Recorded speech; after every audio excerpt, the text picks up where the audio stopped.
BR Patil ಅವರು ಒಂದು ಆರೋಪ ಮಾಡಿದ್ರು, ಅದ್ ನಿಜ ಅಂತ ಇವತ್ತು ಪುನರುಚ್ಚರಣೆ ಮಾಡಿದ್ದಾರೆ ಸರ್.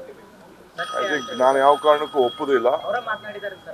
ಅವರು ಮಾತಾಡೋದು ಏನು ಮಾತಾಡಿದ್ದಾರೋ ಅನ್ನೋದು ನನಗಿನ್ನ ಅರ್ಥ ಆಗಿಲ್ಲ. ಚೀಫ್ ಮಿನಿಸ್ಟ್ರು ಗಮನಕ್ಕೆ ಅದಾಗಲೇ ಬಂದಿದೆ.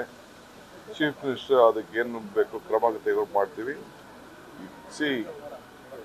ಟ್ರಾನ್ಸ್ಪರೆಂಟ್ ಆಗಿ ನಡೆಯುವಂಥ ಸಂದರ್ಭದಲ್ಲಿ ಒಬ್ಬ ಫಲಾನುಭವಿ ಎಲ್ಲಿ ಯಾರು ದುಡ್ಡು ಕೊಡೋಕ್ಕೆ ಸಾಧ್ಯ?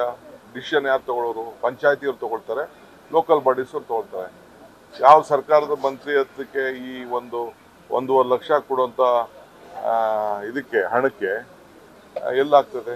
ಸೊ ಯಾವ ಉದ್ದೇಶದಿಂದ ಮಾತಾಡಿದ್ದಾರೋ ಅದು ಸರಿ ಇಲ್ಲ. ನಾನು ಖಂಡಿಸ್ತೀನಿ. ನಾನು ಚೀಫ್ ಮಿನಿಸ್ಟ್ರು ಇಬ್ಬರು ಕೂಡ ಬೇರೆ ಎಲ್ಲ ಕೂಡ ನಾವು ಅವ್ರಿಗೆ ಹೇಳ್ತೀವಿ, ಇದು ಈ ಯಾವ ಅರ್ಥದಲ್ಲಿ ನೀವು ಹೇಳಿದಿರೋ ಸರಿ ಇಲ್ಲ.